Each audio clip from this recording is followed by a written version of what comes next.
नमस्कार मित्रों, JNU renaissance online classes में आपका स्वागत है।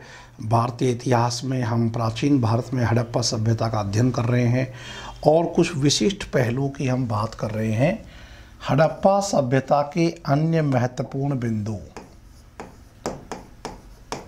हड़प्पा सभ्यता के अन्य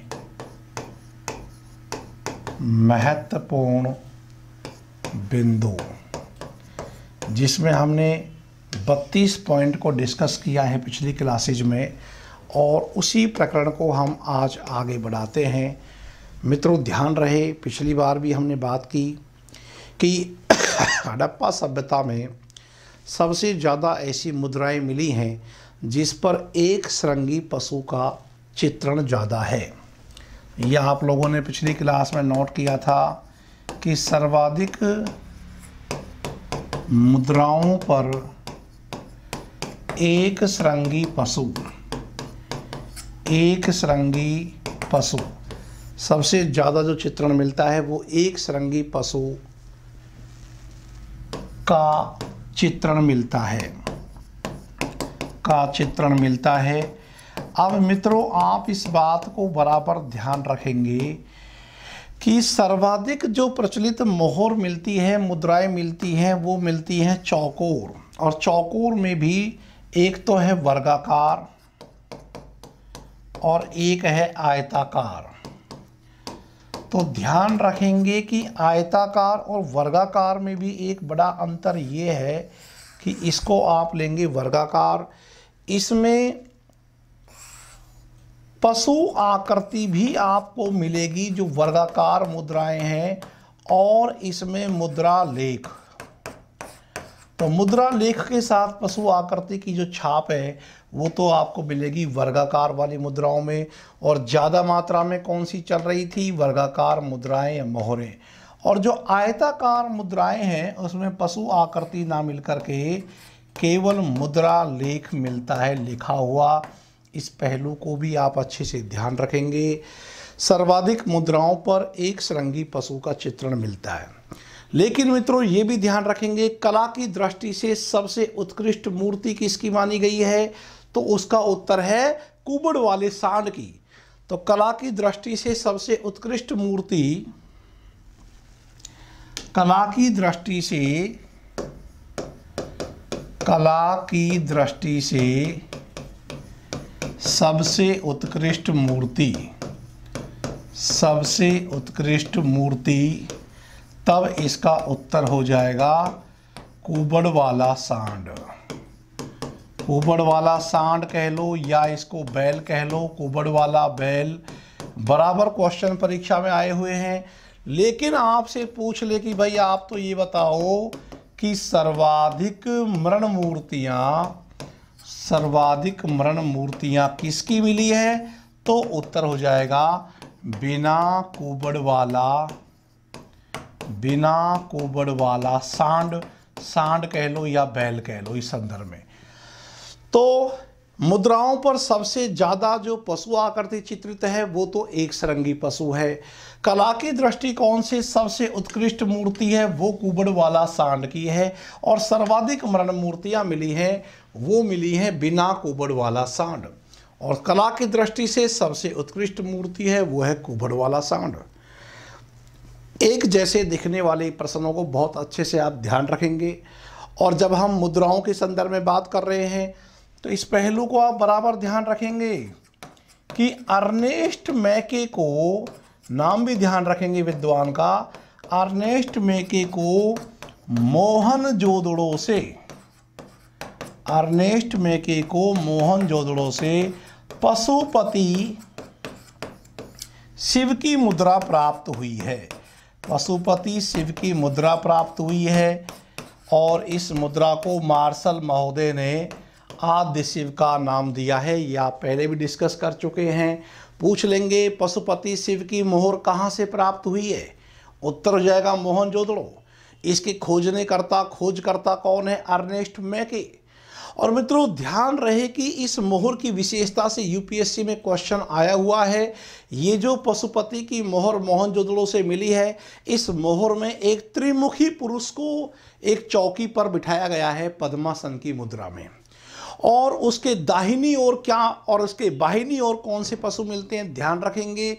दाहिनी ओर हाथी है और हाथी और बाघ है, जबकि बाईं ओर गैंडा और भैंसा है। और जो चौकी के नीचे दो हिरण खड़े हुए हैं, चौकी के नीचे दो हिरण खड़े हुए हैं। और मार्शल सरजान मार्शल महोदय ने इस पशुपति की जो मोहर है इसको शिव का आद्य रूप या शिव जी का आदि रूप कहा है, ध्यान रखेंगे। और ये भी आपको पता होना चाहिए कि लोथल से और मोहनजोदड़ो से एक एक मोहर ऐसी मिली है जिस पर नाव का चित्रण किया गया है। मित्रों एक बार एक सवाल परीक्षा में आया कि सुमेरियन सभ्यता और हड़प्पा सभ्यता में, जो सुमेरियन यानी कि जो मेसोपोटामिया सभ्यता है इराक की, उसी को सुमेरियन सभ्यता कहते हैं। इन दोनों में कॉमन क्या है, समानता क्या मिलती है? तो अन्न भंडारण जो प्रणाली है वो दोनों में समान मिलती है। वरना तो मंदिर के साक्ष्य सुमेरियन मिलते हैं, यहाँ नहीं मिलते।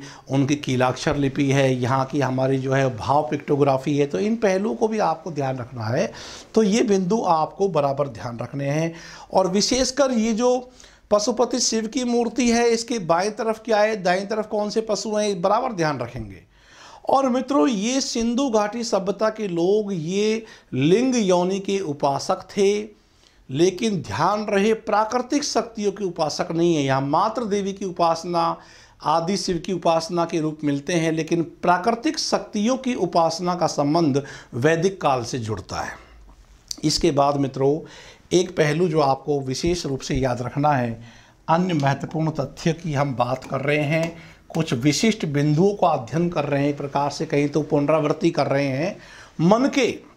मनके किसके बने हुए मिलते हैं? मुख्य तौर से सेल खड़ी का प्रयोग किया गया है मनकों में। अब देखिए मनके और मनके सेल खड़ी, गोमेद, शंख, सीप, हाथी दांत और चांदी से सबसे पहले सिंधु घाटी सभ्यता के लोग ही परिचित हो गए थे। तांबे के निर्मित जो है ढूलाकार, अंडाकार और अर्धवृत्ताकार ऐसी आकृति के मनके मिले हैं। लेकिन सबसे ज़्यादा मनके किसके बने मिलते हैं? तो सेल खड़ी के। वैसे तो मनके जो है गोमेद के, शंख और सीप के, हाथी दांत के और सोने चांदी के, तांबे के भी मनके प्राप्त हुए हैं, लेकिन मुख्य तौर से सेल खड़ी के बने हुए हैं, ये आप ध्यान रखेंगे। और चनुदड़ो और लोथल ये तो दो ऐसे स्थल है जहाँ से मनके बनाने का कारखाना प्राप्त हुआ है, ध्यान रखेंगे। चन्हुदड़ो और लोथल से मनके बनाने का कारखाना मिला है। और ध्यान रहे कि सर्वाधिक मनके सेल खड़ी के, सर्वाधिक मनके किसके बने हुए हैं? सर्वाधिक मनके सेल खड़ी से निर्मित है। लेकिन ऐसा नहीं है कि केवल सेल खड़ी के ही मनके मिले हैं। मैंने आपको कहा कि मनके तो गोमेद, शंख, सीप इन सब का भी, सोना चांदी का भी इसमें इस्तेमाल हुआ है, तांबे के भी मिले हैं। और ये मनके अंडाकार भी मिले हैं, अर्धवृत्ताकार और ढोलाकार टाइप से भी मिले हैं, ध्यान रखेंगे। लेकिन सर्वाधिक संख्या में सेल खड़ी पत्थर के बने हुए मनके मिलते हैं। तो सेल खड़ी पत्थर को आप अच्छे से ध्यान रखेंगे। और एक मज़ेदार पहलू ये है कि बेलनाकार मनके में भी कैसे, बेलनाकार मनके। यहाँ देखो मुद्राएं या मोहर की बात नहीं कर रहे हैं, मोहर मुद्राएं तो वर्गाकार चौकोर मुख्य तौर से मिलती है। बेलनाकार मोहरें सैंधव सभ्यता में विशेष लोकप्रिय रही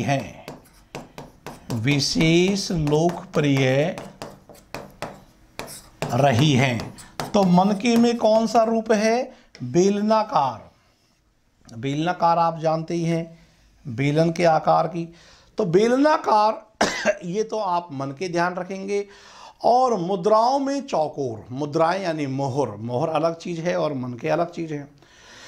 मित्रों, मृदभांड से भी आपको अच्छे से पता है कि BRW black and red ware यानी कि अधिकांश मृदभांड आपको सिंधु घाटी सभ्यता में कैसे मिलेंगे, लाल अथवा गुलाबी रंग के हैं और इन पर अलंकरण प्राय काले रंग से हुआ है, तो ब्लैक एंड रेड वेयर ध्यान रखेंगे।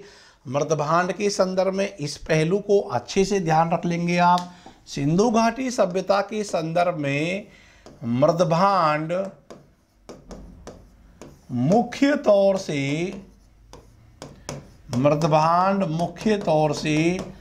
लाल या गुलाबी रंग के मिले हैं, गुलाबी रंग के प्राप्त होते हैं, जिन पर काले रंग से अलंकरण किया गया है, काले रंग से अलंकरण किया गया है। तो मैंने आपको पहले भी बताया था black and red BRW ware. तो BRW इस मृदभांड का संबंध सैंधव सभ्यता से बहुत गहरा है, ध्यान रखेंगे। और इन अलंकरणों में जो काले रंग से अलंकरण किया गया है, इन अलंकरणों में त्रिभुज बनाया गया है, कहीं वृत्त बनाया गया है, तो ज्यामितियां आकृतियां खूब बनाई गई हैं। कहीं खजूर का, कहीं ताड़ का, कहीं पीपल के पत्तों का अंकन है, तो कहीं जो है वनस्पतियों के अलावा कुछ पक्षियों के, पशुओं के, वृषभ के, हिरण के, बारहसिंगा के और मोर के, सारस के, बतख के, बहुत सारे अलंकरण जो है इन मृदभांडों पर मिलते हैं। मित्रों, लोथल से एक ऐसा मृदभांड प्राप्त हुआ है और वो जो मृदभांड है, लोथल से प्राप्त मृदभांड बड़ा विशेष है, ध्यान रखेंगे आप। लोथल से प्राप्त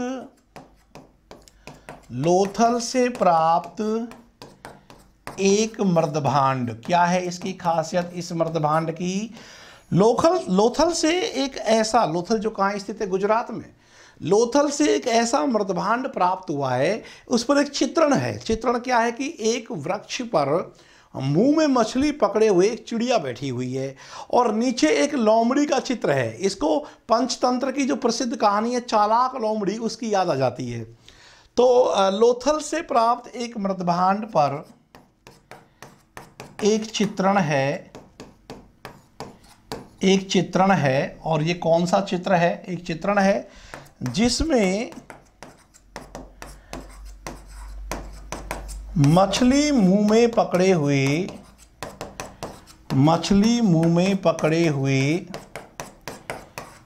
एक चिड़िया पेड़ पर बैठी है, तथा नीचे लोमड़ी का चित्र है। तो पंचतंत्र वाली आपने एक प्रसिद्ध कहानी पढ़ी होगी, चालाक लोमड़ी, जो कौवे से कहती है कि भाई बहुत अच्छा गाता है, तो कौवा जो है काँव काँव करता है, रोटी उसके मुंह से गिर जाती है, लोमड़ी उसे खा लेती है। तो पंचतंत्र की प्रसिद्ध कथा चालाक लोमड़ी, उस चालाक लोमड़ी को दर्शाने वाला जो एक मृदभांड चित्र मिला है, वो कहाँ से प्राप्त हुआ है? वो लोथल से प्राप्त हुआ है। ये सब क्वेश्चन हैं। अब आपसे कोई पूछ ले भाई बताओ कि सर्वाधिक मुद्राओं पर किस पशु का चित्रण मिलता है, तो आप एकदम से उत्तर देंगे भाई एक सरंगी पशु। या हमसे पूछे कि बताओ कि कला की दृष्टि से सबसे उत्कृष्ट और लोकप्रिय क्या है, मूर्ति कौन सी मिलती है, तो कुबड़ वाला सांड। और सबसे ज्यादा मरण मूर्तियों की बात की जाए तो फिर बिना कुबड़ वाला सांड। अच्छा, सिंधु घाटी सभ्यता के लोग मांसाहारी और शाकाहारी दोनों थे, क्योंकि गेहूं, जौ, सरसों इन सब का उल्लेख मिलता है, लेकिन ये बकरे, हिरण इन सब का मांस भी ये खाते थे, इन सब के भी साक्ष्य प्राप्त होते हैं। एक योग की स्थिति क्या है? क्या सिंधु आज रामदेव बाबा योग की बात करते हैं और पतंजलि का योग शास्त्र बहुत हाईलाइट है आज के ज़माने में। हैरानी की बात यह है कि उस जमाने में सिंधु घाटी सभ्यता के उस दौरान, उस युग में भी योग की स्थिति थी। सिंधु सभ्यता में जो धार्मिक परंपरा है उसमें युग का बड़ा विशेष महत्व रहा होगा। ये इस बात से साबित होता है कि मोहनजोदड़ो से जो पशुपति शिव की जो एक मोहर प्राप्त हुई है, वह पद्मासन योग की मुद्रा में मिलती है। और मित्रों इसके अलावा एक मोहनजोदड़ो से पत्थर की एक और मूर्ति मिली है, उसमें भी योग की एक मुद्रा प्राप्त हुई है। इस प्रकार योग से ये लोग, क्योंकि उसमें जो एक पत्थर की मूर्ति मिली है मोहनजोदड़ो से, उसमें आधी आंखें खुली हुई और नासिका के अग्रभाग पर ऐसे इस तरीके से वो मूर्ति मिली है। इस मुद्रा को मित्रों सांभवी मुद्रा से जोड़ करके देखा जाता है। तो योग की स्थिति है, और योग के साक्ष्य कहां से मिलते हैं? मोहनजोदड़ो से। ध्यान रहे कि मोहनजोदड़ो से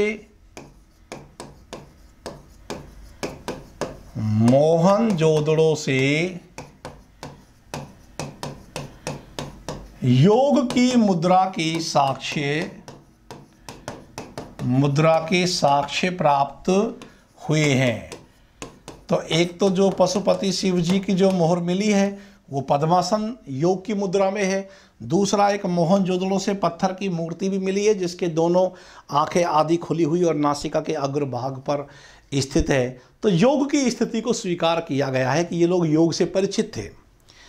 एक पहलू क्या अग्नि पूजा, क्या ये सिंधु घाटी सभ्यता के जो लोग हैं ये क्या अग्नि पूजा करते थे? तो बिल्कुल अग्नि पूजा के, वृक्ष पूजा के, जल पूजा के पूरे साक्ष्य यहाँ प्राप्त हुए हैं। मित्रों अग्नि पूजा के संदर्भ में तो आपको पता है कि गुजरात में, राजस्थान में और हरियाणा के बहुत सारे स्थलों पर खुदाइयों में अग्नि वेदिकाएं मिली हैं, अग्निकुंड प्राप्त हुए हैं। तो बहुत सारी ऐसी अग्नि वेदिकाएं आप कालीबंगा में, लोथल में और वनावली में भी आपको मिलते हैं, या जहां संभव रूप से विद्वानों का अनुमान है कि ये यज्ञ वेदिकाओं के रूप में इन अग्निकुंडों का प्रयोग किया जाता होगा। स्वास्तिक के चिन्ह मिले हैं। स्वास्तिक का जो ये चिन्ह होता है, हमेशा ध्यान रखेंगे, ये सूर्य पूजा से संबंधित है। स्वास्तिक चिन्ह मिलने से सूर्य पूजा की संभावना है। मोहनजोदड़ो से प्राप्त बहुत सारी ऐसी मोहर है, चित्रकारी है, मृदभांडों पर स्वास्तिक के प्रमाण मिले हैं। और स्वास्तिक की ये जो धार्मिक महत्व है, तो हिंदुओं में, जैनों में, बौद्धों में, इन सभी में समान रूप से स्वास्तिक को बहुत पवित्र माना गया है। तो इस स्वास्तिक का चिन्ह किससे संबंधित है? तो ये सूर्य पूजा से संबंधित है। तो ये सूर्य पूजा के जो साक्ष्य हैं, स्वास्तिक के चिन्ह हैं, ये कहाँ से प्राप्त होते हैं? ये मोहनजोदड़ो की मोहर, मृदभांड, इन सब पर जानकारी इससे प्राप्त होती है।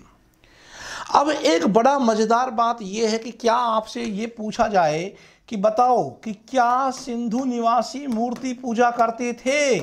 इस पर विद्वानों में काफी बहस है मित्रों, लेकिन मूर्ति पूजा को हम नहीं माने। ज्यादा अच्छा रहेगा कि मूर्ति पूजा का जो विधिवत प्रचलन है वह तो गुप्त काल से शुरू होता है, इसमें कोई दो राय नहीं है। क्योंकि सिंधु घाटी सभ्यता में मंदिरों के साक्ष्य प्राप्त नहीं हुए हैं। आप कहोगे कि लिंग और योनि प्रतीक मूर्ति के रूप में, तो मित्रों ये लिंग और योनि के जो प्रतीक मिले भी हैं तो ये किसी पवित्र स्थल या कहीं मंदिर में मिलना चाहिए, तो गलियों में ऐसे ही पड़े हुए मिले हैं। तो मूर्ति पूजा के साक्ष्यों की बात तो हम यह नहीं स्वीकार करेंगे। ध्यान रखेंगे, मूर्ति पूजा का जो विधिवत प्रचलन है वह तो मंदिर से जुड़ा हुआ पहलू है और उसकी विधिवत शुरुआत तो गुप्त काल से होती है। दूसरा मित्रों, एक सवाल उठता है कि क्या सिंधु निवासी भूत प्रेत में विश्वास करते थे? जैसे आज के ज़माने में आज भी वैज्ञानिक दौर चल रहा है, 21वीं सदी है, लेकिन भूत प्रेतों के नाम से सबको डर लगता है, मुझे भी लगता है। तो भूत प्रेतों में क्या ये विश्वास करते थे सिंधु घाटी सभ्यता के लोग? कैसे विद्वान क्या इसका आइडिया लगाएंगे? मित्रों एक पहलू है कि सैंधव सभ्यता में जो स्थलों की खुदाई हुई उसमें बड़े स्तर पर ताबीज मिले हैं। अब बताओ ताबीजों का मिलना क्या साबित करता है? कि कहीं न कहीं वो जादू टोने में, भूत प्रेत में विश्वास करते होंगे।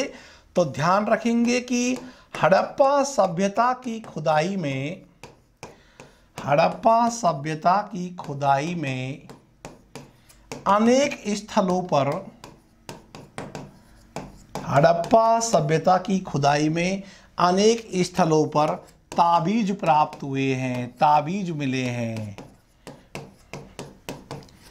जिससे विद्वान अनुमान लगाते हैं, जिससे विद्वान अनुमान लगाते हैं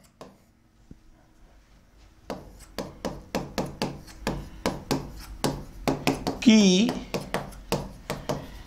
सैंधववासी जादू टोने भूत प्रेत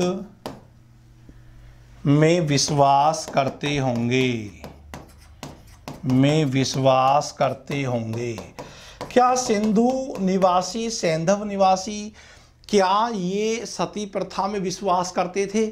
मित्रों, वैसे तो हम जानते हैं कि सती प्रथा का जो पहला साक्ष्य है वो एरन अभिलेख 510 ईस्वी के आसपास का मामला जुड़ता है, तो एरन अभिलेख से उसके साक्ष्य मिलते हैं। अभिलेखीय साक्ष्य तो एरन पहला है।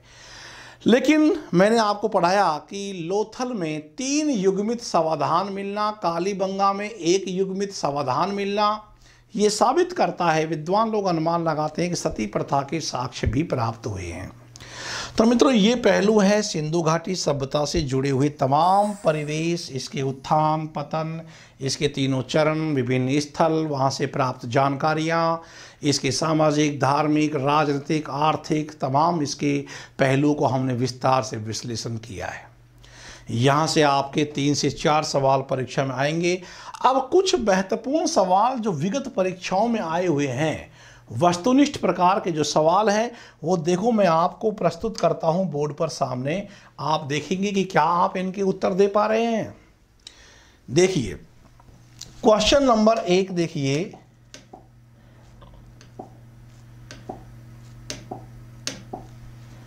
क्वेश्चन नंबर 1, सिंधु सभ्यता के अधिकांश निवासी किस प्रजाति के थे? निग्राइड, भूमध्य सागरीय, प्रोटो ऑस्ट्रेलाइड या मंगोलाइड?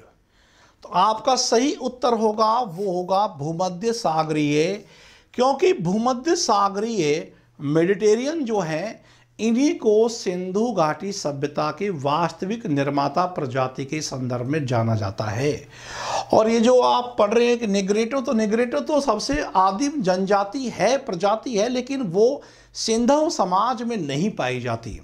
हालांकि आप लोगों ने ये लिखा था कि सिंधव समाज में पाई जाने वाली जो पहली प्रजाति है वो प्रोटो ऑस्ट्रेलाइड है, लेकिन यहाँ निर्माता प्रजाति जो है मुख्य तौर से वो भूमध्य सागरीय है, जो अब द्रविड़ संस्कृति के रूप में दक्षिण भारत में पाई जाती है। तो इस प्रकार के सवाल आपसे पूछ लेंगे, विगत परीक्षाओं में आए हुए सवाल हैं। देखिए क्वेश्चन नंबर 2, सिंधु सभ्यता के लोग किस धातु से अपरिचित थे? तो सोना से परिचित थे, तांबा से परिचित थे, तांबा और टिन को मिलाकर तो इन्होंने कांसा बनाया। और लोहा और चांदी, तो चांदी से भी परिचित थे। चांदी का सबसे पहले प्रयोग तो सैंधव निवासियों ने किया था। उत्तर क्या आ जाएगा? लोहा। क्यों? क्योंकि लोहा का प्रथम साक्ष्य तो उत्तर प्रदेश के एटा जिले के अतरंजी खेड़ा में प्राप्त होते हैं, जो 1000 ईसा पूर्व की घटना है। वैदिक काल के लोग भी लोहे से परिचित नहीं थे। लोहा की जानकारी तो उत्तर वैदिक काल से लोहे का प्रचलन बढ़ता है मित्रों। तो इसका सही उत्तर हो जाएगा, क्वेश्चन 2 का सही उत्तर है 4। ये सब सवाल विगत परीक्षाओं में आए हुए हैं। पहले, सैंधव सभ्यता के लोग किसकी पूजा करते थे? इंद्र की, अग्नि की, वरुण की या पशुपति की? तो मित्रों इसका सही उत्तर है वो है पशुपति। और पशुपति शिव की ये जो मोहर है कहाँ प्राप्त हुई है? मोहनजोदड़ो से। किसने प्राप्त की, किसने खोजी? अर्नेस्ट मैके ने। और इस मोहर को शिव का आदि रूप किसने कहा? तो शिव का आदि रूप सर जॉन मार्शल ने कहा। ध्यान रखें। अगला नेक्स्ट क्वेश्चन देख रहे हैं आप, क्वेश्चन नंबर 4, सिंधु सभ्यता के पतन के क्या कारण थे? पतन के कारण तो हमने सभी देखा, मुख्य तौर से ये तो सर्वाधिक अमान्य है, आर्यों का आक्रमण, क्योंकि ऐसे कोई पुरातात्विक साहित्यिक स्रोत मिलते ही नहीं है कि बाहर से कोई प्रजाति का आगमन हुआ हो। इनमें से सर्वाधिक मान्य उत्तर होगा वो है बाढ़ का आना। विशेषकर मोहनजोदड़ो में 7 स्तरों का मिलना क्या साबित करता है? और लोथल बंदरगाह वो तो वैसे किनारे पर था। तो लोथल और मोहनजोदड़ो के तो अंत का मुख्य कारण बाढ़ ही था। सर्वमान्य मत इनमें से एक छांटना है, तो उसका सही उत्तर होगा बाढ़ का आना। अगला क्वेश्चन देखिए। अगला प्रश्न है, सैंधव सभ्यता स्वरूप में थी, किस स्वरूप में थी? नगरीय सभ्यता, ग्रामीण सभ्यता, कृषि प्रधान, उपरोक्त में से कोई नहीं? तो सीधा सा उत्तर है कि वो एक नगरीय सभ्यता थी। ग्रामीण सभ्यता, कृषि प्रधान सभ्यता तो उसको कहेंगे ही नहीं, वो तो व्यापार प्रधान सभ्यता है। क्वेश्चन नंबर 6, सिंधु घाटी सभ्यता में मोहनजोदड़ो का प्रमुख सार्वजनिक स्थल कौन सा है? मोहनजोदड़ो का प्रमुख सार्वजनिक स्थल आते ही विशाल स्नानागार आपका उत्तर होगा। और या पूछे कि सबसे बड़ा मोहनजोदड़ो का सबसे बड़ा स्थापत्य क्या है, तब तो हो जाएगा अन्नागार। और पूछे कि संपूर्ण हड़प्पा सभ्यता में सबसे विशाल स्थापत्य संरचना, तो वो हो जाएगा लोथल का गोदीबाड़ा। लेकिन मोहनजोदड़ो का प्रमुख सार्वजनिक स्थल है विशाल स्नानागार। अगला क्वेश्चन देखिए, सिंधु घाटी सभ्यता थी पितृ प्रधान, माता पिता के समान अधिकार वाली, मातृ प्रधान या पुरोहित प्रधान? तो मातृ सत्तात्मक समाज था। और इस बात की पुष्टि मिलती है कि मातृ देवी की पूजा उपासना का प्रावधान मिलता है। और आप देखेंगे तो सबसे ज़्यादा मरण मूर्तियाँ स्त्रियों की मिली हैं। हालांकि वो भारत के वर्तमान जैसे राजस्थान और गुजरात, बस हरियाणा के 2 अपवाद आप छोड़ दो जो बनावली में प्राप्त हुए हैं, तो अधिकांश नारी मरण मूर्तियाँ वो भारत के बाहर के स्थल पर जैसे कि हड़प्पा, मोहनजोदड़ो, चन्हुदड़ो वहाँ पर प्राप्त हुई है। और नारी मरण मूर्तियों में भी कंवारी जो लड़की है, स्त्री है, उसकी ज़्यादा मरण मूर्तियाँ प्राप्त हुई हैं। 7 का सही उत्तर है 3। क्वेश्चन नंबर 8, सिंधु सभ्यता का एक स्थल लोथल किस राज्य में स्थित है? हम सब जानते हैं कि गुजरात में है। अब गुजरात के भी 2 पार्ट हमने किए थे, कच्छ की खाड़ी में कौन कौन से हैं और खंबात की खाड़ी में कौन कौन से हैं। तो कच्छ की खाड़ी में धौलावीरा, सुरकोटड़ा और देसलपुर को अच्छे से ध्यान रखेंगे। खंबात की खाड़ी में पड़ता है ये लोथल। ये भी क्वेश्चन आए हुए हैं परीक्षाओं में। क्वेश्चन नंबर 9, स्वतंत्रता के उपरांत भारत के किस प्रांत से सबसे अधिक सैंधव सभ्यता के स्थल खोजे गए हैं? पश्चिमी उत्तर प्रदेश, राजस्थान, गुजरात, पंजाब? सही उत्तर हमने क्या पढ़ा था? गुजरात में सबसे अधिक खुदाई हुई और सबसे अधिक स्थलों की प्राप्ति हुई। सैंधव सभ्यता का कौन सा स्थल समुद्र व्यापार का मुख्य केंद्र माना जाता है? हड़प्पा, कालीबंगा, धौलावीरा, लोथल? सही उत्तर है लोथल। लोथल एक बड़ा प्रसिद्ध बंदरगाह रहा है। इसको लघु हड़प्पा और लघु मोहनजोदड़ो के नाम से भी जाना जाता है। 10 का सही उत्तर है 4। अगला क्वेश्चन नंबर 11, सिंधु घाटी सभ्यता के बारे में एक कथन, जो सही कथन है वो बताना है आपको। यहाँ शहरी जीवन था या विदेशी व्यापार उन्नति पर था, मातृ देवी की पूजा प्रचलित थी? तो ये तीनों ही सही है। तो क्या उत्तर सही हो जाएगा? उपरोक्त सभी कथन सत्य हैं। इस प्रकार के सवाल होते हैं अवधारणात्मक सवाल। इसके लिए आपको उस सभ्यता की पूरी जानकारी संपूर्ण परिवेशों के साथ होनी चाहिए। इसके बाद अगला क्वेश्चन देखिए, सिंधु घाटी की अर्थव्यवस्था की विशेषता नहीं है, कौन सी नहीं थी? नगरीय जीवन ये था, समृद्ध वाणिज्य व्यापार था, विकसित शिल्प है। तो चारागाही जो अर्थव्यवस्था है वो नहीं है। चारागाही अर्थव्यवस्था वो तो वैदिक काल की विशेषता है। 12 का सही उत्तर है 2। अगला देखिए क्वेश्चन नंबर 13, सिंधु लिपि को बाएं से दाएं पढ़ने और उसे तमिल भाषा में परिवर्तित करने वाले विद्वान कौन है? Reverend Harris, Bendall, G.R. Hunter या डेविड डेरिंगर? सही उत्तर है रेवरेंड हैरस। यूपीएससी में भी आया हुआ सवाल है मित्रों। दक्षिण भारत के 2 विद्वान रेवरेंड हैरस और आई महादेवन, ये सैंधव लिपि पर रिसर्च करने वाले बड़े शोधकर्ता है, जिसमें रेवरेंड हैरस ने दावा किया है कि मैंने इस सिंधु लिपि को पढ़ लिया है और तमिल भाषा में उसको रूपांतरित करने की बात इन्होंने कही है। हालांकि अधिकांश विद्वान अभी इस बात से सहमत नहीं हुए हैं। अभी तक सिंधु लिपि को पढ़ा नहीं जा चुका। 13 का सही उत्तर है 1। अगला क्वेश्चन नंबर 14, सैंधव सभ्यता को हड़प्पा सभ्यता भी इसलिए कहा जाता है क्योंकि सैंधव सभ्यता की खोज हड़प्पा में हुई थी। हड़प्पा सिंधु घाटी में अवस्थित है। हड़प्पा सैंधव नगरों में सबसे बड़ा था और सैंधव सभ्यता का प्रारंभ हड़प्पा में हुआ। मित्रों, सैंधव सभ्यता की खोज सबसे पहले कहाँ हुई थी? हड़प्पा में हुई थी। और पुरातत्व विभाग का एक नियम है, जहाँ सबसे पहले जो स्थल खोजा जाए उस सभ्यता का नाम उसी स्थल के नाम पर पड़ता है। यूँ तो इसके बहुत सारे नामों की हमने बात की कि इसको प्रथम नगरीय क्रांति युग या कांस्य युगीन संस्कृति, आदि ऐतिहासिक काल, सिंधु घाटी सभ्यता, हड़प्पा सभ्यता, सिंधु सरस्वती सभ्यता, सरस्वती सभ्यता, तमाम नाम दिए गए। लेकिन सबसे बेहतरीन उपयुक्त नाम कौन सा है? हड़प्पा सभ्यता, क्योंकि सबसे पहली सभ्यता की खोज हड़प्पा में हुई 1921 में, जब दयाराम साहनी के नेतृत्व में खुदाई शुरू हुई। और उस समय भारतीय पुरातत्व विभाग के निर्देशक कौन थे? Director sir John Marshall. उनके निदेशन कार्य में ये कार्य दयाराम साहनी ने 1921 ईस्वी में की। हड़प्पा संस्कृति का वह कौन सा स्थल है जहां दुर्ग तथा निचला नगर अलग अलग प्राचीरों से घिरे हुए हैं? हड़प्पा, मोहनजोदड़ो, कालीबंगा या कोई नहीं? मित्रों, हड़प्पा संस्कृति का वह स्थल जहां दुर्ग और निचला नगर अलग अलग प्राचीरों से घिरे हुए हैं, वो सही उत्तर है उसका, वो है कालीबंगा। कैसे कि मैंने आपको बताया कि पश्चिमी क्षेत्र है वो दुर्ग क्षेत्र है जो ऊंचाई पर और छोटा मिलता है, और जो क्षेत्र पूर्व का है इसको नगर दुर्ग या टीला दुर्ग भी कहते हैं, जो थोड़ा नीचा लेकिन बड़ा है। अब आम तौर से क्या है कि जो पश्चिमी क्षेत्र है जिसको दुर्ग टीला भी कहते हैं वो तो सुरक्षा प्राचीर से घिरा मिलता है, लेकिन कालीबंगा इसका अपवाद ऐसे है कि यहाँ ये इस प्रकार से घिरा हुआ मिलता है, दोनों ही अलग अलग सुरक्षा प्राचीरों से घिरे हुए मिलते हैं। तो 15 में जो है वो क्या है उत्तर? 3। तो मैंने जो अपवाद है नगर योजना पढ़ाई थी तो आपको बताया था कि उसमें कुछ अपवाद भी आते हैं, जैसे कि धौलावीरा अपवाद है, राजस्थान का कालीबंगा अपवाद है, सुरकोटड़ा अपवाद है। 15 का सही उत्तर है 3। अगला क्वेश्चन नंबर 16, सिंधु सभ्यता के लोग किससे परिचित नहीं थे? बाघ, अश्व, हाथी और अज। इनमें से आप देखिए कि बाघ, हाथी और अज इनसे तो परिचित थे, लेकिन अश्व के साथ प्रॉब्लम है, तो इसका सही उत्तर हो जाएगा कि सिर्फ 2। जबकि मैंने आपको बताया कि आधुनिक जो खुदाई हुई, खोज हुई, उसमें काफ़ी ऐसी चीज़ें मिलती है, जैसे कि आप देखेंगे मोहनजोदड़ो से एक मिट्टी की आकृति का अश्व भी मिला है, घोड़ा मिला है।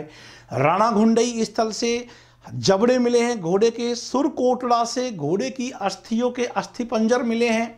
परंतु सार्वजनिक मत यही है कि ठीक प्रकार से ये घोड़े से परिचित नहीं थे। हालांकि उन अपवादों को भी हम बराबर ध्यान रखते हुए चलेंगे। और इसके बाद अगला क्वेश्चन नंबर 17, निम्नलिखित नगरों में से क्षेत्रफल में कौन सा सबसे अधिक विस्तृत था? तो मित्रों, सबसे अधिक विस्तृत तो 250 हेक्टेयर में फैला हुआ है आपका मोहनजोदड़ो। मैंने आपको बताया कि महाराजा याद करो, मैं से मोहनजोदड़ो, है से हड़प्पा, रा से राखीगढ़ी जो भारत में है, और ध से धौलावीरा। तो भारत में तो सबसे बड़ा हड़प्पाई स्थल हो जाएगा वो है राखीगढ़ी, जो कि हरियाणा के जींद जिले में है, जींद जिले में। और यदि पूरे हड़प्पा सभ्यता को ही आधार बनाकर पूछे तो मोहनजोदड़ो, हड़प्पा जो है ये तो 150 हेक्टेयर में है, और धौलावीरा, कालीबंगा है ये 100 हेक्टेयर में फैले हुए थे। तो प्रश्न की प्रकृति ठीक से पहचानिए कि वो पूछ क्या रहा है आपसे। क्वेश्चन नंबर 18, हड़प्पीय सीलों का, सील मुद्राओं का सर्वाधिक प्रचलित प्रकार कौन सा है? चौकोर, गोल, बेलनाकार या अंडाकार? उत्तर हो जाएगा चौकोर। और चौकोर में भी कौन सा? वर्गाकार। और वर्गाकार मिलता तो आयताकार भी है, लेकिन आयताकार में केवल मुद्रा लेख मिलते हैं, वर्गाकार में पशु आकृति के साथ मुद्रा लेख मिलता है। सबसे अधिक प्रचारित जो है वो कौन से थे? वो थे वर्गाकार। और यदि मन के पूछे तो मन के हैं वो बेलनाकार सबसे ज़्यादा मिलते हैं जो लोकप्रिय हैं। तो मन के, मुद्रा, मोहर, सील, इन सब का आपको अर्थ पता होना चाहिए। 18 का सही उत्तर है 1। क्वेश्चन नंबर 19, की पकी हुई मिट्टी के बने हुए हल्का प्रतिरूप कहाँ से प्राप्त हुआ है? बनावली, कालीबंगा, राखीगढ़ी, रंगपुर। सही उत्तर है बनावली, जहाँ से उत्तम किस्म का जौ, बढ़िया किस्म का जहाँ जौ भी मिला है, वहीं पकी हुई मिट्टी के हल। यूपीएससी में भी आया हुआ सवाल है। 19 का सही उत्तर है 1। अगला क्वेश्चन नंबर 20, तांबे की एक मानव आकृति निम्नलिखित में से किस स्थान के हड़प्पा स्थलों से प्राप्त हुई है? लोथल, कालीबंगा, हड़प्पा और रोजदी। सही उत्तर है हड़प्पा। विस्तार से हमने ये प्राप्त की गई चीज़ों को किस स्थल से, उस सब को हमने यहाँ अध्ययन किया है। मैं उम्मीद करता हूँ कि इन प्रश्नों का उत्तर आप बहुत शानदार तरीके से और आसानी से दे सकते हैं। निम्न में से कौन सा भारत में खोजा गया सबसे बड़ा सैंधव स्थल है? भारत में खोजा गया रोपड़, राखीगढ़ी, धौलावीरा, कालीबंगा। तो राखीगढ़ी, और राखीगढ़ी के बाद दूसरा बड़ा स्थल भारत के अंदर वो है धौलावीरा। एक मैंने आपको ये भी कहा था कि लोथल तो जल, एक तो होता है जल संरक्षण, एक होता है जल प्रबंधन। जल प्रबंधन के लिए लोथल सबसे ज़्यादा जो है एक नमूना हो गया, एक मॉडल नमूना। और जो जल संरक्षण की तकनीक है वो आपको धौलावीरा से जोड़ेगी। तो इन सवालों को अच्छे से ध्यान रखेंगे। अगला क्वेश्चन नंबर 22, सिंधु सभ्यता के बारे में निम्न में से कौन सा कथन असत्य है? नगरों में नालियों की सुदृढ़ व्यवस्था थी, ये तो थी। व्यापार वाणिज्य भी उन्नत दशा में था। मातृ देवी की उपासना भी की जाती थी। लोग लोहे से परिचित थे, यही गलत हो जाएगा, क्योंकि लोग तो लोहे से 1000 ईसा पूर्व में अतरंजी खेड़ा में साक्ष्य मिले हैं, उत्तर प्रदेश के एटा जिले में। तो वो तो उत्तर वैदिक कालीन स्थिति है। निम्नांकित में से किसका सुमेलित सही नहीं है? आलमगीरपुर, ये उत्तर प्रदेश में ही है। ये आपको पता है कि एकदम पूर्वी भाग है सैंधव सभ्यता के विस्तार का, जो हिंडन नदी के तट पर स्थित है आलमगीरपुर। लोथल गुजरात में ही है, ये आप अच्छे से जानते हैं। कालीबंगा हरियाणा में नहीं है, कालीबंगा राजस्थान के हनुमानगढ़ में है, इसलिए यही उत्तर इसका हो जाएगा। और रोपड़ पंजाब में है ही। और रोपड़ से वो भी आप पहलू ध्यान रखेंगे कि नवपाषाण काल में कश्मीर में स्थित जो स्थल मिला है बुर्जहोम, जिसमें एक मालिक के साथ कुत्ते के दफनाने का साक्ष्य मिला है, वही हड़प्पा सभ्यता में वैसा ही साक्ष्य ये पंजाब के रोपड़ में मिला है, जहां एक पालतू कुत्ते को मालिक के साथ दफनाया गया है, उसका साक्ष्य मिलता है। ये सवाल सब परीक्षाओं में आए हुए हैं।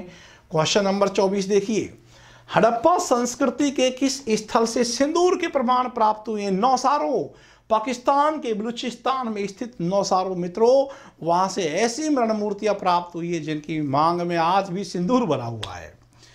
तो आज जो सौभाग्य का ये प्रतीक है, ये कुमकुम सिंदूर भरना महिलाओं का, ये सैंधव सभ्यता से ही चला आ रहा है। इसका सही उत्तर है नौसारो। हड़प्पीय मोहरों का सर्वाधिक प्रचलित प्रकार कौन सा है? वर्गाकार, गोल, बेलनाकार, आयताकार। तो इसका सही उत्तर है वर्गाकार। मैंने आपको बताया कि वर्गाकार मोहरों पर मुद्रा लेख के साथ पशु आकृति भी मिलती है, और जो आयताकार मिलती है कम मात्रा में मिलती है, इसमें केवल मुद्रा लेख मिलता है। बहुत बारीक जानकारी है मित्रों। आपको लग रहा होगा यार ये हिंदी के प्रोफेसर हिस्ट्री को ऐसे कैसे पढ़ा रहे हैं। मित्रों, मैं मूल रूप से इतिहास का विद्यार्थी हूँ। इतिहास पढ़ाने में मैं ऐसे डूब जाता हूँ, जितना आनंद तो मुझको हिंदी पढ़ाने में भी नहीं मिलता है। बस बहुत हो गया। हिंदी के अपने वर्चस्वशील सौंदर्य को स्थापित करने के बाद भारतीय इतिहास में हम वो कीर्तिमान हासिल करेंगे कि एक नाम कि कहेंगे बोले इतिहास, तो इतिहास का मतलब है A.S. चौधरी। ये मेरे स्वप्न भी है, ये मेरी जिद भी है, और ये मेरी प्रतिष्ठा का सवाल भी है। और इस बार आरपीएससी फर्स्ट ग्रेड के इस बैच में 120 में से 120 क्वेश्चन पर दावा करके हम अपनी प्रामाणिकता को जाहिर करेंगे। मित्रों, आप अध्ययन करते रहें, जी जान से जुड़े। क्वेश्चन नंबर 25 का सही उत्तर है एक वर्गाकार। क्वेश्चन नंबर 26 है कि निम्नलिखित में से कौन सा एक संपूर्ण हड़प्पा सभ्यता में निर्मित पकी ईंटों की विशालतम संरचना है? पूरे हड़प्पा सभ्यता में तो वृहत स्नानागार नहीं, अन्नागार नहीं, सभागार नहीं, लोथल का गोदीवाड़ा, जहाज रानी। तो ये आपको ध्यान रखना है, क्योंकि संपूर्ण हड़प्पा सभ्यता में विशालतम संरचना ये लोथल का गोदीवाड़ा है। इसी को डाकयॉर्ड कह देते हैं, जहाज रानी। विदेशी व्यापार के साक्ष्य मिलते हैं कि जहाज़ों से, नाव नौकाओं से अंतर्राष्ट्रीय व्यापार होता था। हड़प्पा सभ्यता का एक बड़ा सबसे महत्वपूर्ण बंदरगाह रहा है लोथल। 26 का सही उत्तर है 4। क्वेश्चन नंबर 27, सिंधु सभ्यता का संबंध किस काल से है? ऐतिहासिक, पूर्व ऐतिहासिक, ताम्रपाषाण, आद्य ऐतिहासिक काल।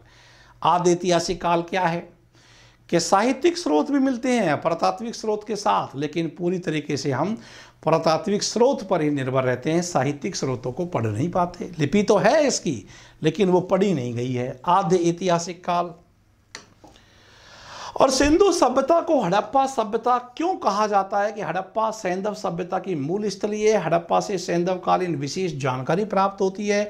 हड़प्पा सभ्यता सर्वप्राचीन सभ्यता है। सबसे पहली खुदाई हड़प्पा नामक स्थान पर ही हुई। इसका सही उत्तर है 4। सैंधव सभ्यता से संबंधित सर्वाधिक पुरा स्थल निम्न में से किस नदी के किनारे प्राप्त हुए हैं? हिमालय पर्वत की तराइयों में, झेलम और यमुना नदी क्षेत्रों में नहीं, सिंधु नदी क्षेत्र में नहीं, सिंधु और उसकी सहायक नदियों के क्षेत्र में, विशेषकर सरस्वती, घग्गर, हाकरा संकेंद्रण जो है वहाँ सबसे ज़्यादा सैंधव स्थलों की प्राप्ति हुई है। तो सिंधु और उसकी सहायक नदियों के क्षेत्र में। और बाद में तो ये साबित हो गया कि सिंधु और गंगा के बीच के दोआब जहां सरस्वती अपनी सहायक नदियों के साथ घूमती थी, मतलब निकलती थी, उस सरस्वती घग्गर हाकरा संकेंद्रण में सबसे ज़्यादा स्थल खोजे गए प्रारंभ में, लेकिन सिंधु और उसकी सहायक नदियों के क्षेत्र में मिले, तभी तो उसको सिंधु घाटी सभ्यता के नाम से जानते हैं। हड़प्पा संस्कृति की बहुसंख्यक मोहरे किससे निर्मित है? पक्की मिट्टी से, प्रकाशित वस्तु यानी फायंस से, अकीक या सेल खड़ी थे? तो उत्तर हो जाएगा सेल खड़ी पत्थर से। 30 का सही उत्तर है 4। क्वेश्चन नंबर 31, हड़प्पा कालीन मोहरों पर सर्वाधिक किन पशु को चित्रित किया गया है? हाथी, गैंडा, बाघ, हिरण, एक श्रृंगी पशु या गाय और बैल? तो मित्रों एक श्रृंगी पशु। इस बैल की जगह आप ध्यान रखेंगे पशु शब्द का प्रयोग होता है, तो एक श्रृंगी पशु, आप तो एक श्रृंगी को कंठस्थ याद रखेंगे, तो एक श्रृंगी पशु इसका बिल्कुल सही उत्तर है। अगला क्वेश्चन देखिए, भारत में चांदी का प्रयोग सर्वप्रथम किस काल में माना जाता है? तो सिंधु काल में सैंधव निवासी चांदी से, सोना से परिचित थे। हड़प्पावासी द्वारा कृषि फसलें कौन सी थी? गेहूं, यव, सरसों? तो बिल्कुल सही उत्तर है गेहूं की 3 किस्में, जौ की 2 किस्में, यव का मतलब जो है, सरसों, इनसे ये परिचित थे। बाकी आप देखेंगे कि मूंगफली यहाँ असंगत है, इधर गन्ना से ये परिचित नहीं थे। तो सही उत्तर है इसका 1, गेहूं, जौ और सरसों। यव माने जौ। हड़प्पाकालीन व्यापारिक गतिविधियों की राजधानी किसे कहा जाता है? तो इसका एक ही उत्तर आएगा और वो होगा लोथल, क्योंकि व्यापारिक गतिविधियों की राजधानी, इसलिए इसको लघु हड़प्पा और लघु मोहनजोदड़ो भी कहा जाता है। और इसके बाद क्वेश्चन नंबर 34, निम्न में से सत्य कथनों को चुनना है। कौन सा कथन सत्य है? मोहनजोदड़ो का शाब्दिक अर्थ है मुर्दों का टीला, तो ये तो बिल्कुल सही है। मोहनजोदड़ो और हड़प्पा सभ्यता ज्ञान के 2 प्रमुख स्थल है, बिल्कुल हड़प्पा सभ्यता के ज्ञान के 2 बड़े स्थल हैं ये। सिंधु सभ्यता मेसोपोटामिया की सभ्यता के समकालीन मानी जाती है, ये भी मैंने आपको विस्तार से पढ़ाया है। तो मतलब ये हुआ कि उपयुक्त सभी कथन सत्य हैं।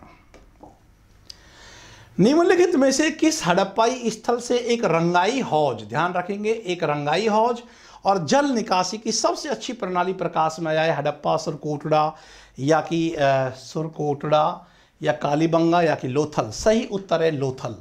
तो जल निकासी सबसे अच्छी प्रणाली, तो इसको बोलते हैं कि जल प्रबंधन, लेकिन जल संरक्षण आते ही आपका उत्तर धौलावीरा हो जाएगा। 35 का सही उत्तर है 4। क्वेश्चन नंबर 36, अधिकांश हड़प्पाकालीन लेख निम्न में से किस वस्तुओं पर अभिलिखित मिलती है? पाषाण शिलाओं पर, मृदभांडों पर, मोहरों पर या मकानों, ईंटों पर? सही उत्तर है मोहरों पर, मुद्राओं पर। क्वेश्चन नंबर 37, निम्नलिखित में से कहां से हड़प्पाई के व्यापारिक निवास के प्रमाण मिलते हैं? मेसोपोटामिया, सुमेर, क्रीट और मिस्र? सही उत्तर है मेसोपोटामिया से सबसे ज्यादा व्यापारिक संबंध थे हड़प्पा सभ्यता के, और इस बात के सारगोन शासक के अभिलेखीय प्रमाण मिलते हैं, जिसमें मेलुहा, डेलमुन के उल्लेख मिलते हैं। मेलुहा प्राचीन काल में सिंधु को ही कहा जाता था और डेलमुन जिसकी तुलना बहरीन से की जाती है। वो सब पहलू मैंने आपको विस्तार से बताए हैं कि डेलमुन, मेलुहा और मकन का संदर्भ क्या है। क्वेश्चन नंबर 38, अभी तक विद्वानों को सैंधव लिपि पढ़ने में सफलता नहीं मिली है, फिर भी सैंधव लिपि के बारे में आम सहमति ये बनी है कि सैंधव लिपि क्या है? चित्रलिपि, आरामाइक, ब्राह्मी लिपि, अक्षरात्मक? सही उत्तर है चित्रलिपि। इसको बोलते हैं भाव पिक्टोग्राफी। ये चूंकि प्रारंभ ऐसे होती है जैसे कि आपने दाएं से बाएं, फिर बाएं से दाएं, बाएं से दाएं, ये गोमूत्रिका शैली है, ब्रुस्ट्रोफेडन शैली जो मैंने आपको बताया था। तो ये 38 का सही उत्तर है 1। और क्वेश्चन नंबर 39 जो कि एक अंतिम क्वेश्चन है आज के टेस्ट का, कि यूनानी लोग भारत को सिंडन क्यों कहने लगे? सिंधु नदी के नाम पर। कपास का उत्पादन सबसे पहले सिंधु क्षेत्र में ही हुआ, क्योंकि यहाँ सिंडार के वृक्ष बहुत थे, उपयुक्त सभी। तो इसका सही उत्तर है 2। कैसे? कि कपास का उत्पादन सबसे पहले सिंधु क्षेत्र में हुआ और कपास को यूनानी लोग सिंडन बोलते थे, इसके नाम पर सिंडन पड़ा। जबकि भ्रांति ऐसी होती है कि सिंधु नदी के नाम पर। तो ऐसी भ्रांतियों से आप सावधान रहो। इस प्रकार के सवाल आपकी परीक्षा में आते हैं मित्रों। और बाकी तो टेस्ट योजना से हम जुड़े रहेंगे और बीच बीच में प्रैक्टिस सेट हम लेते रहेंगे। तो ये टॉपिक हमारा सिंधु घाटी सभ्यता उर्फ हड़प्पा सभ्यता का पूर्ण होता है। और अगली क्लास में हम नए महत्वपूर्ण टॉपिक वैदिक काल का अध्ययन करेंगे। आज के लिए इतना ही। नमस्कार।